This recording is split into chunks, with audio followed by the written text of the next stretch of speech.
Welcome back.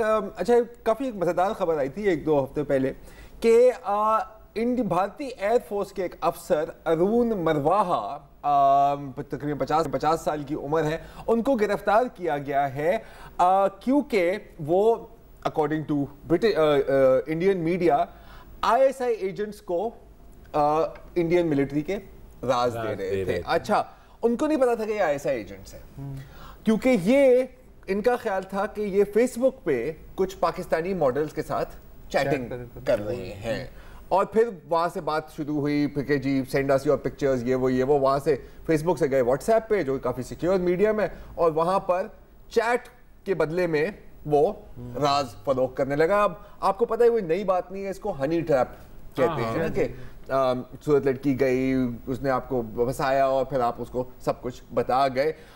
لیکن یہ تھا بالکل ہی گناہ بلذت, کیونکہ یہ ہے ورچوئل ہنی ٹریپ ہے, اور یقیناً یہی صحیح کہتے ہیں کہ ہر بندے کی ایک تقدیر اس کے ہاتھ میں ہی ہوتی ہے. بہرحال یہ تو اپنی جگہ. اب یہ ہے پرانی طرز کی اسپیوناج نئے پلیٹ فارم پہ, ٹھیک ہے, لیکن معاملہ یہاں سے آگے بڑھ گیا ہے. آج کل جو ہم سب کے پاس اسمارٹ فونز ہیں, اور خاص طور پر یہ جو ویسٹ میں لوگ ہیں, ان میں فٹنس اپلیکیشنز بڑی ہوتی ہیں, ٹھیک ہے, کیونکہ بڑے ہیلتھ کانشیس ہیں, سب بھاگ رہے ہوتے ہیں, اور جو فٹنس اپلیکیشنز ہیں وہ پوسٹ کر رہی ہوتی ہیں کہ جی آج مبشر بھائی نے 20 کلومیٹر جاگنگ کی, پھر 10 بول رہی ہوتی مطلب لمبی and so on and so forth. ایک فٹنس ایپ ہے اسٹراوا. اسٹراوا میں نہ صرف یہ انفارمیشن دی جاتی ہے بلکہ جو یوزرز ہیں وہ جن روٹس پر جاگنگ کر رہے ہوتے ہیں یا سوئمنگ کر رہے ہوتے ہیں اس کا ایک میپ بھی دیتے ہیں. اچھا اب اگر آپ پارک میں ہیں یا روڈ پر ہیں تو کوئی مسئلہ نہیں, لیکن اگر آپ افغانستان کے بگرام ایئر بیس میں ہیں تو پھر کیا ہوگا, ٹھیک ہے. تو ایک BBC کی اس پہ بڑی مزیدار رپورٹ تھی, میں پڑھ رہا تھا کہ اب افغانستان میں اور تو کوئی استعمال کر نہیں رہا, اور US بیسز ہیں دنیا کے ہر مختلف علاقوں میں. تو اگر آپ اسٹراوا کے میپ میں دیکھیں تو, اور کیونکہ فوجی ورزش کے بھی شوقین ہیں وہ سب یہ ایپ یوز کر رہے ہیں, تو آپ کو دور سے پتہ لگ جائے گا کہ US بیس ادھر ہے, جیسے بگرام ایئر بیس اور جیسے تنف ایئر بیس سیریا میں, کیونکہ شامی اور روسی فوجی اس کو نہیں یوز کرتے. اچھا بگرام ایئر بیس سب کو پتہ ہے کہاں ہے, لیکن اس میں اگر آپ میپ کی لائنز دیکھیں, ویسے تو اسکرین پر بھی آ رہے ہیں, آپ کو ایگزیکٹلی پتہ لگے گا کہ کون کون سے روٹ سے جاتا ہے. تو سپوز کریں کہ آپ اگر اٹیک کرنا چاہتے ہیں بیس پر, آپ کو کوئی سیٹلائٹ انفارمیشن نہیں چاہیے, آپ کو اندر جاسوس نہیں چاہیے, آپ کو بس ایک فون چاہیے اور ایک ایپ چاہیے. یہ سین ہوا ہوا ہے. اچھا یہ کوئی نئی بات نہیں ہے, آپ کو پوکیمون گو یاد ہے؟ ہاں پوکیمون گو کریز ہو گیا تھا, پتہ نہیں کیا بنا اس کا, لیکن لوگ مطلب ویسی پاگل ہو گئے تھے. ہاں مطلب لوگ قبرستانوں میں گھس گئے ہیں, قبروں میں پوکیمون ڈھونڈ رہے ہیں. 2-3 ڈیتھس بھی ہوئی تھی نا, 2-3 ڈیتھس بھی ہوئی ہیں, لوگوں نے چوریاں بھی کی ہیں, ٹرین کے سامنے سے اٹھا رہا تھا, وہ ٹرین نے اٹھا دیا. یہ بھی ہوا ہے.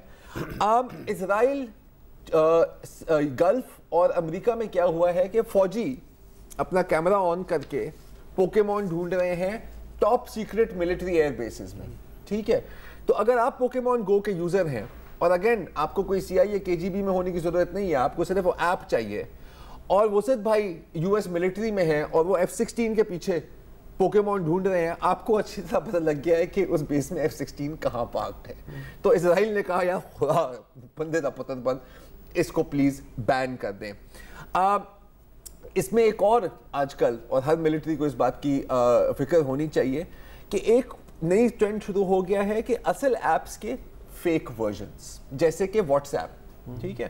واٹس ایپ کا ایک فیک ورژن اپڈیٹ ہوا اور وہ گوگل سٹور میں ڈالا گیا یا اینڈرائڈ سٹور میں, 1 ملین دفعہ وہ ڈاؤن لوڈ ہوا. اچھا اب اس میں اور ریئل ورژن میں کیا فرق ہے؟ کام وہ تقریباً ایک ہی کرے گا, لیکن یہ جو ورژن ہے فیک, یہ آپ کا سارا ڈیٹا چوری کر رہا ہے. اب ہو سکتا ہے کہ یہ ہیکرز کر رہے ہیں, یا یہ بھی ہو سکتا ہے کہ یہ انٹیلیجنس ایجنسیز کر رہی ہیں. جیسے ابھی US میں شور مچ رہا ہے کہ جو چائنا کے موبائل ہیں ہواوی, کیا یہ ایکچولی ہمارے پاس جاسوسی کر رہے ہیں؟ پیرانوائڈ ہوئے ہیں نا آج کل وہ رشین ہیکنگ کے بعد. روس اور یوکرین کے بیچ میں 2013 میں شاید جو جھڑپیں ہوئی تھیں رشین ملٹری اور یوکرینین ملٹری میں, اس میں روس نے کیا کیا کہ ایک ہاوٹزر ہوتا ہے D-30 ہاوٹزر, آرٹلری پیس ہے, توپ ہی ہے بالکل, وہ یوکرین یوز کرتا تھا, اور الٹرا ماڈرن ہے, اتنا الٹرا ماڈرن ہے کہ آپ اس کی